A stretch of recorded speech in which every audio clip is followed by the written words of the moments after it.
Subhanallah walhamdulillah wa la ilaha illallah wallahu akbar. Subhanallah walhamdulillah wa la ilaha illallah wallahu akbar. Subhanallah walhamdulillah wa la ilaha illallah wallahu akbar. Assalamualaikum warahmatullahi wabarakatuh. Amin. Subhanallah wa bihamdihi subhanallahil azim adada khalqihi wa ridha nafsihi wa zinata arsihi wa midada kalimatihi. Asyhadu an la ilaha illallah wahdahu la syarikalah wa asyhadu anna sayyidina Muhammadan abduhu wa rasuluhu la nabiyya ba'dah. Allahumma shalli ala sayyidina wa maulana Muhammadin wa ala alihi wa ashabihi wa man tabi'ahu bi ihsanin ila yaumiddin.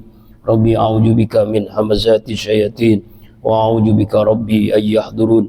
Subhanaka la ilma lana illa ma 'allamtana innaka antal alimul hakim. La haula wala quwwata illa billahil aliyil azim. Abadu jamaah salat subuh salat ridha rahimakumullah. Alhamdulillah Allah bahagiakan kita dengan inayah hidayahnya kita bisa melaksanakan salat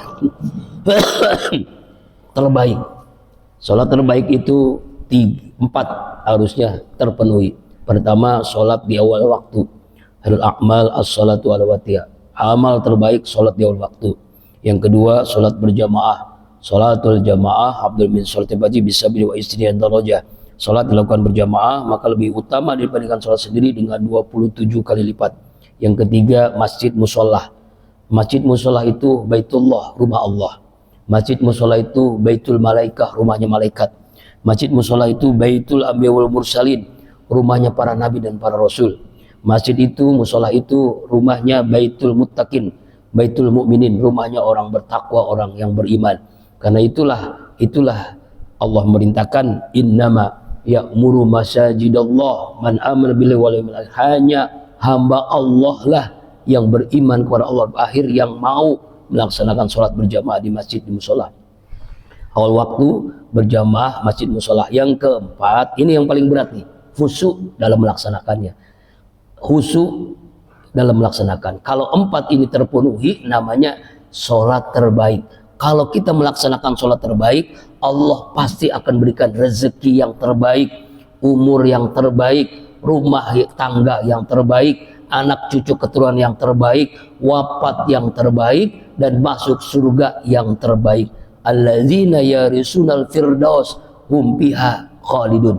Itulah hamba Allah yang berhak mendapatkan warisan surga firdaus. Surga yang tertinggi itu surga firdaus. Ya. Dan itu diberikan kepada orang yang melaksanakan sholat dengan khusyuk. Qad aflal mu'minun alladzina hum fi shalatim khashi'un.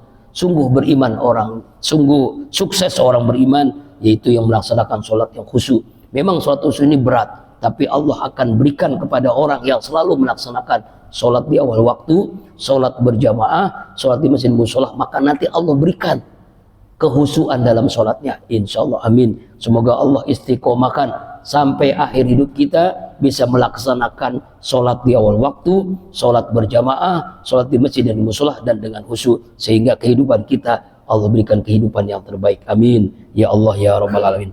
Salawat dan salam serta tercurahkan pada junjungan alam baginda kita Nabi Muhammad SAW. Ada beberapa hal pengumuman. Yang pertama, suling azikra, subuh keliling, subuh berkah zikra pertama kali dimulai kembali perdana di Musholla Al-Latif hari Sabtu besok. Semuanya kalau Bapak nggak ada halangan bisa mengikuti, hadir di Musholla Al-Latif.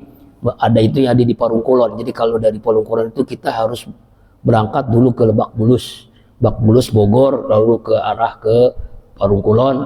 Nah itu ada namanya di dekat pesantren Qaulun Salim, masuk gang Musholla Al-Latif. Ya, tahu kan Pak ya? Ya, Haji Baihaqi almarhum. Ya, jauh banget Ustaz. Iya, kalau berangkatnya dari jam 3, kalau berangkatnya jam 4 lewat 20 menit masih keburu Pak. di Musa Al-Latif. Jadi pertama kali mulai subuh keliling di Musa Al-Latif, Bapak silakan hadir ya. Jadi masing-masing ya Pak ya. Jadi nggak mau usah pakai mobil, pakai motor masing-masing atau jalan kaki lebih bagus, pahalanya lebih besar. Yang kedua pengumuman kita akan mengadakan kembali pengajian karena pengajian malam Ahad belum mulai, maka pengajian Jumat subuh juga belum mulai. Paling seperti ini, hanya berapa menit saya tausiah, tapi tidak sarapan pagi. Sarapan paginya masing-masing di rumah. Ya Pak ya. Nanti mulainya jadi berarti Jumat depan. Kenapa? Karena pengajian malam Ahad belum mulai kan ya, Sahrul ya. Sahrul, kalau pengajian malam Ahad mulai baru kita mulai pengajian. Jadi bukan Jumat besok tapi Jumat depan. Insya Allah akan kita mulai kembali pengajian tafsir Al-Quran. Kemudian pengumuman yang ketiga yaitu zikir akbar di Qalbun Salim akan mulai kembali tanggal 12 April minggu kedua, Ahad kedua. Ya, itu bersama biasa Ustaz Sarifin Az-Zikro dan Ustadz Kiai Haji Dr. Hasani Ahmad Said STHI MA. Dan apalagi gelar, ada 3 gelar tuh. Beliau adalah dosen di UIN Syarif Hidayatullah Jakarta, ketua jurusan pokoknya dosen lah, seabrek banget. Beliau pengisi acara Serambi Islami di TPRI, TV Nasional. Setiap minggu sekali di TPRI beliau mengisi itu. Hasani Ahmad Said akan memberikan tausiah di Zikir Akbar Qalbun Salim tanggal 12 April. Kalau ngundang beliau tuh amplopnya banyak ya, tapi kalau saya amplopnya satu aja, orang lain amplopnya banyak. Mudah-mudahan bisa hadir semuanya Zikir Akbar. Kita awali dengan sholat tahajud berjamaah Imam Paza sampai subuh. Jadi Bapak kan belum pernah ikut sholat tahajud, kali-kali yuk sholat tahajud berjamaah. Biasanya tuh di Musola Al Hayatan Thayyibah tuh banyak banget tuh, karena ada makanannya. Ya kan, ada makanannya, pada semangat tuh sholat tahajud berjamaah. Yuk sholat tahajud berjamaah sebulan sekali di Qalbun Salim. Dari jam 3 atau setengah 4 nunggu jamaah biasanya. Pengennya sih jam 3 tapi nunggu jamaah setengah 4 lah. Setengah 4 kita sholat tahajud berjamaah sampai sholat subuh, dilanjutkan dengan membaca 7 surah. Itu amalan Ustaz Arifin. Surah Yasin, Ar-Rahman, Waqiah, Al-Muluk, Al-Muzammil, surah Jin dan surah Al-Fajr. Manfaat hikmahnya itu di Qalbun Salim ada tertera di sebelah kiri. Kalau sebelah kanan 7 sunnah, sebelah kiri namanya 7 surah amalan dengan manfaat hikmahnya. Saya sengaja bikin spanduk, bisa dilihat, bisa dibaca apa hikmahnya. Nah setelah itu tausiah dari Ustaz Sarifuddin Az-Zikro. Kemudian nah itu yang Ustaz kedua dari Ustaz Kiai Haji Dr. Hasani Ahmad Said, lalu zikir akbar sampai jam 8 paling lama selesai. Setengah 8 insya Allah udah selesai. Kalau misalnya mulainya lebih pagi lagi ya, ya paling lama jam 8 tepat waktu kita selesai acaranya. Jadi kalau Bapak mau olahraga, mau acara apapun bisa dilaksanakan setelah zikir akbar. Jadi mohon semuanya bisa hadir ya Pak ya. Tanggal 12 April, jadi minggu kedua bulan April insya Allah. Inilah beberapa pengumuman. Ya rahimakumullah, hari ini saya melanjutkan tausiah berapa yang lalu tentang 8 jenis rezeki dalam Al-Quran. Saya ulang lagi, dulu pernah menjelaskan 4 ya, sekarang 4 lagi, tapi dari awal lagi supaya kita ingat lagi. Pertama, rezeki yang telah dijamin. Allah telah menjamin rezeki kepada semua makhluknya. Allah pencipta makhluk, maka Allah akan menjamin semua rezeki makhluknya, termasuk kita manusia. Dalam Al-Quran surah Hud ayat 6, A'udzubillahi minasyaitonirrajim, wa ma min dabatin fil ardi illa Allah rizquha.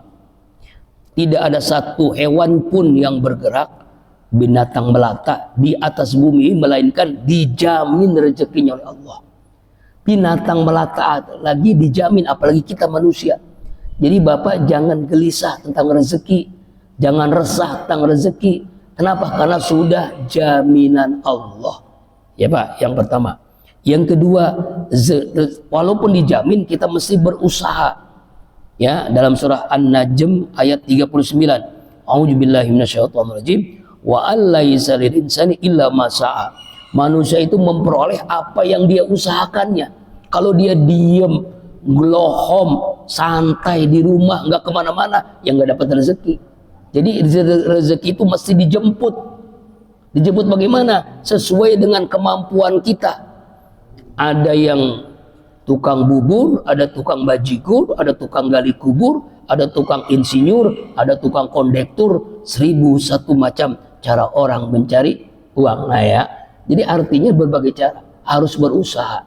Innallaha la yughayyiru ma biqaumin hatta yughayyiru ma bi anfusihim. Sesungguhnya Allah tidak akan merubah nasib seorang sehingga dia merubah nasib diri sendiri. Artinya kita mesti usaha. Nabi saja yang dekat dengan Allah berusaha.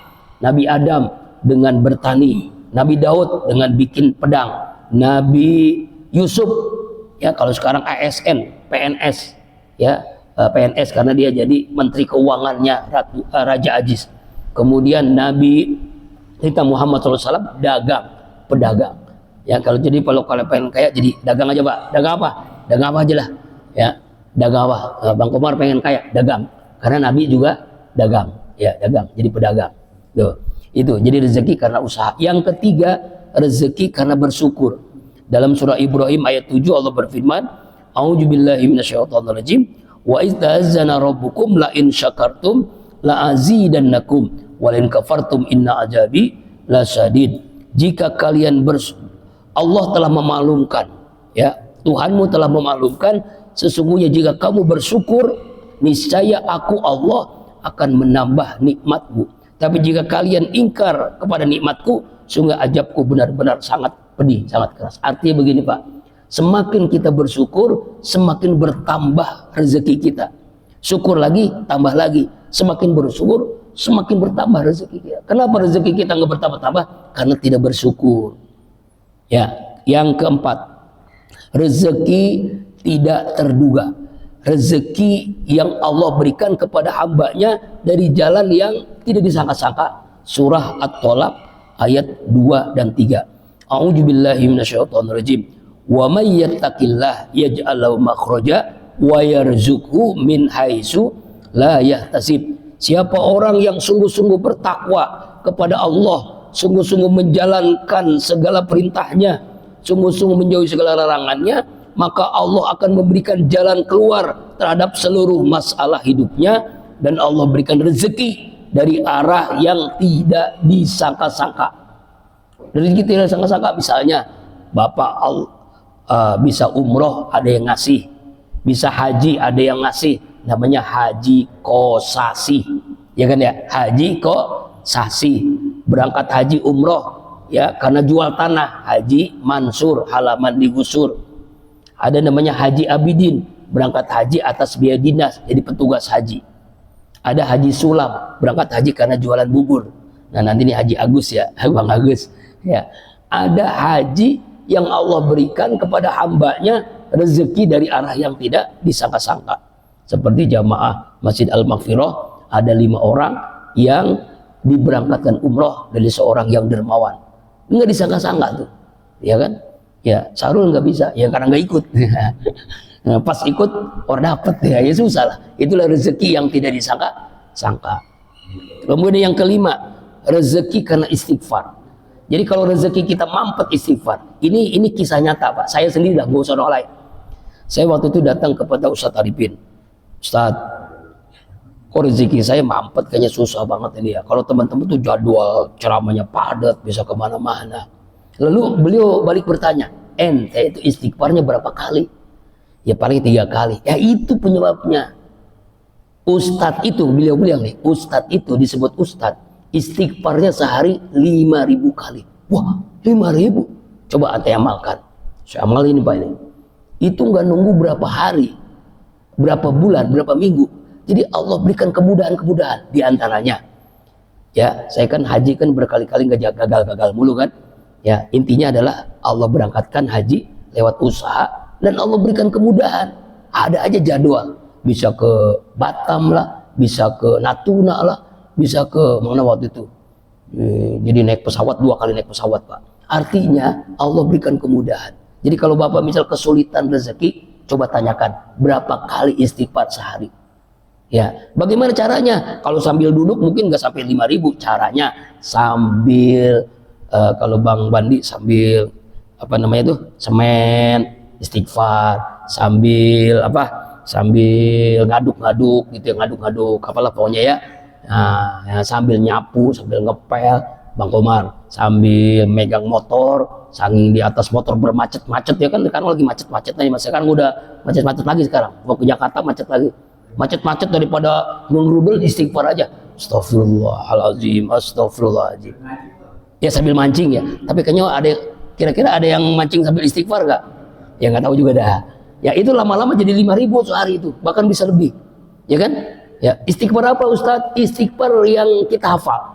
Ada namanya istighfar Nabi Yunus, la ilaha illa anta subhanaka inni kuntu minaz zalimin. Ada namanya istighfar Nabi Adam, Rabbana zalamna anfusana wa illam taghfir lana wa tarhamna lakuna minal khasirin. Ada namanya istighfar Sayyidul Istighfar. Nah, ini kata Nabi dalam hadis sahih Bukhari, siapa yang mengamalkan Sayyidul Istighfar pagi hari, dia meninggal sore dijamin Rasulullah meninggal husnul khotimah. Dia baca Sayyidul Istighfar sore hari, lalu dia meninggal malam hari, Allah jamin meninggal husnul khotimah. Apa Pak? Ayo. Allahumma anta rabbi la ilaha illa anta khalaqtani wa ana abduka wa ana ala ahdika mastata'tu abu'u laka wa a'udzu bijambi faghfirli fa innahu la yaghfiru dzunuba illa anta. Itu namanya Sayyidul Istighfar. Seluruh istighfar dikumpulkan satu aja cukup banget. Ya, Sayyidul Istighfar. Apalagi bacanya lebih daripada satu. Tuh Pak ya. Tuh namanya. Istighfar. Aduh, nggak hafal Ustaz, panjang banget. Yang kita baca aja. Astaghfirullahalazim. Ayo Pak semua. Astaghfirullahalazim, astaghfirullahalazim, astaghfirullahalazim ya Allah, astaghfirullahalazim ya Allah, astaghfirullahalazim ya Allah, astaghfirullahalazim. Istighfar, istighfar. Apa kata Nabi? Man lazima istighfarat. Siapa orang yang melazimkan dirinya istighfar, kalau dia punya masalah, Allah berikan jalan keluar. Kalau dia punya hajat, Allah mudahkan hajatnya. Di ujung hadis apa? Wa yarzuqu min haitsu la yahtasib. Allah beri rezeki dari arah yang tidak disangka-sangka. Ya, rezeki tidak disangka-sangka dengan istighfar. Yang keenam, ini singkat saja ya, rezeki karena sedekah. Jadi apa kata Nabi? Intala rizqa bis sedekah, cari rezeki dengan sedekah. Coba bawa sedekah, maka itu menarik rezeki. Jadi bukan gara-gara kita sedekah jatuh miskin, bukan. Justru kalau pengen jadi orang kaya, belajar kaya, bagaimana caranya? Sedekah. Makanya saya kan insya Allah mudah-mudahan istiqomah, setiap subuh kalau bocah yang belum balik masih kecil saya kasih uang. Ya akhirnya cuma anak Bang Sofyan Bewok doang itu yang hadir, udah 4 hari ini saya mau kasih duit 5.000, cuma seorang doang. Saya udah umumin, ya kan, bocah yang belum balik sholat subuh ya di Musala Arido, kalau saya di sholat di Musala Arido saya kasih duit 5.000. Alhamdulillah cuma seorang mulu. Ya bagus sih alhamdulillah. Jadi pengeluaran saya nggak banyak. Ya kan udah 4 hari kan, tanya aja tuh anak ya Bang Sofyan Bewok kan, ya. Itu apa? Bukan saya ini, justru saya menarik rezeki supaya rezeki ditarik dengan sedekah Pak. Ya kan? Tarik rezeki dengan sedekah. Jadi kalau kamu takut miskin, takut melarat, sedekah. Belajar kaya, sedekah. Nabi mengatakan dalam hadis, ini tadi ya, kemudian dalam Al-Qur'an ya, Al-Qur'an bukan Nabi, Allah berfirman dalam surah Al-Baqarah 245. A'udzubillahi minasyaitonirrajim. Anzal ladzi yuqridullahu qardan hasanan fayudha'ifhu lahu ad'afan katsirah. Siapakah yang mau memberikan pinjaman kepada Allah? Allah melalui kalimat begini, siapa yang memberikan pinjaman kepada Allah? Kok aneh ya? Allah minjem duit kita, padahal Allah yang ngasih rezeki kan? Allah minjem duit kita, kata Allah, pinjaman yang baik. Apa itu pinjaman yang baik? Dia bersedekah. Berarti Allah sedang minjem duit kita karena kita sedekah, karena kita infak. Apa katanya? Maka Allah lipat gandakan dengan balasan yang berlipat-lipat. Dalam Al-Quran surah Al-Baqarah ayat lain 261. A'udzubillahi minasyaitonirrajim. Masalul ladzina yunfikuna amwalahum fi sabilillah. Perumpamaan orang-orang yang bersedekah, berinfak di jalan Allah, maka 1 rupiah itu dibalas oleh Allah sampai 700 kali lipat. Jadi kalau bapak sedekah 1.000 dikali 700.000 pahalanya. Artinya kalau bapak sedekah 1.000 rupiah saja, Allah berikan pahala, Allah kasih rezeki 700.000. Tuh Pak tuh, 1.000 700.000, ya kan? Makanya jamaah di sini orang yang dermawan itu, yang setiap sholat subuh kadang ngasih 50, kadang 100, ya kadang 300, kadang umroh, karena dia tahu caranya supaya Allah kasih rezeki ya begitu. Makanya saya pengen nih semua jamaah saya kasihin duit gitu 100.000 ya, insya Allah ini semua sholat ridho jam 1 udah penuh. Tapi kan saya nggak punya duit, makanya saya kasih anak kecil aja dah, anak kecil aja saya kasih ya 5.000 aja, insya Allah. Hah?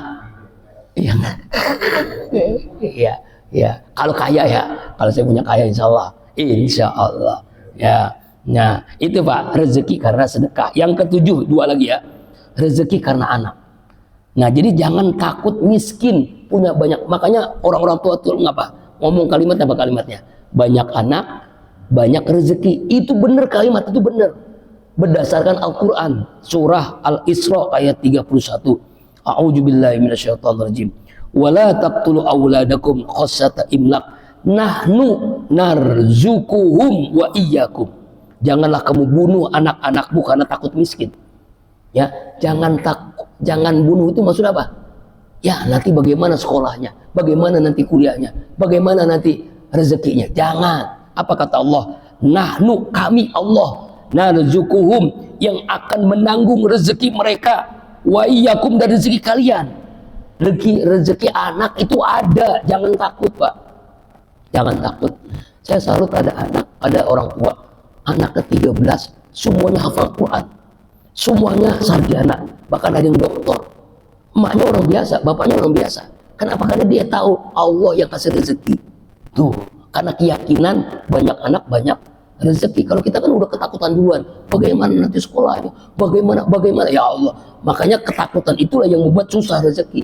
Pak ya, yuk, rezeki udah ditanggung sama Allah, rezeki anak udah ditanggung, ya Pak ya.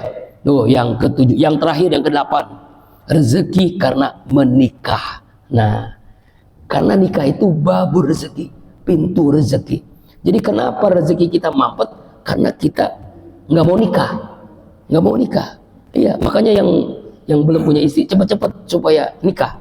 Yang udah punya istri nikah lagi. Nggak mau apa ya? Kalau punya rezeki ya. Al-Qur'annya surah An-Nur ayat 32. Nih dari Al-Quran saya ngomong bukan berdasarkan pribadi, berdasarkan ayat. A'udzubillahi minasyaitonirrajim. Wa ankihul ayama minkum iyakunu fuqara'a yughnihumullah min fadli. Menikahlah kamu orang-orang yang masih bujangan, orang-orang yang duda, orang-orang yang janda. Menikahlah kamu. Kenapa? Karena jika dia susah, maka Allah akan cukupkan, akan kayakan dengan karunia Allah.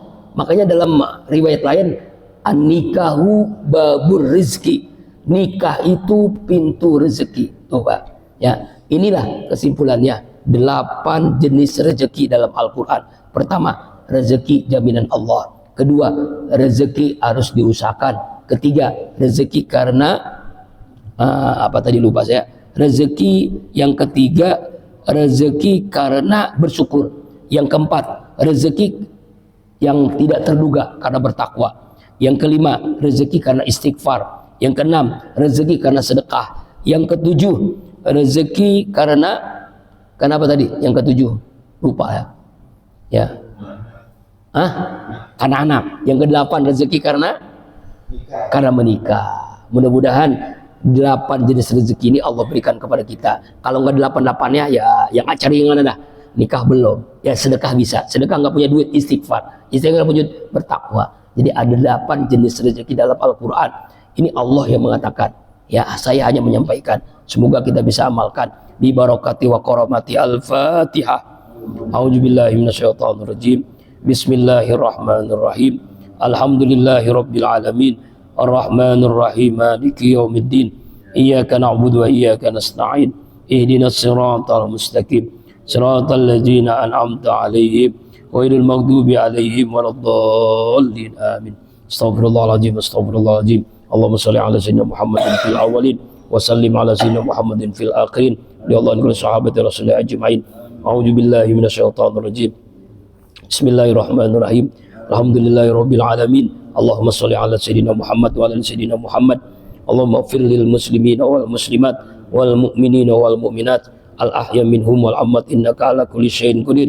Ya Allah ya Rabbana, ampuni seluruh dosa-dosa kami, dosa ibu ayah kami, kakek nenek kami, istri kami, kakak adik kami, mantu mertua kami, anak-anak cucu keturunan kami, guru-guru kami, seluruh dosa jamaah musholah ridha, seluruh dosa yang berwakaf untuk musholah ridha, yang mewakafkan musholah ridha ini ya Allah, seluruh dosa kaum muslimin muslimat, mukminin mukminat, baik yang hidup apalagi yang wafat. Ya Allah ya Rabbana, karuniakan kepada kami akidah yang kuat, ibadah yang khusyuk, ikhlas, istiqamah, akhlak yang mulia, ilmu yang bermanfaat, rezeki yang halal, berkah dunia akhirat, keluarga yang sakinah, anak cucu keturunan soleh dan solehah. Ya Allah ya Rabb, selamatkan saudara-saudara kami yang tertimpa musibah, selamatkan saudara-saudara kami yang terzolimi di Gaza, di Palestina, di Sudan, di Suriah, di Iran, di seluruh belahan dunia ini ya Allah. Hancurkan Zionis Israel, laknatullah, hancurkan Donald Trump ya Allah. Ya Allah ya Rabbana, kami hanya bermelindungi saudara-saudara kami di Iran ya Allah, selamatkan ya Allah, jaga ya Allah. Ya Allah ya Rabbana, sehat walafiatkan saudara-saudara kami yang terbaring sakit di rumah sakit, angkat penyakitnya, sembuhkan ya Allah. Ya Allah ya Rabbana, di antara kami yang punya hajat kabulkan, di antara kami yang punya cita-cita mudahkan, di antara kami yang masih banyak masalah berikan jalan keluar terbaik ya Allah. Berikan kepada kami kesempatan bertaubat sebelum kami wafat. Beri kasih sayangmu detik-detik kematian kami.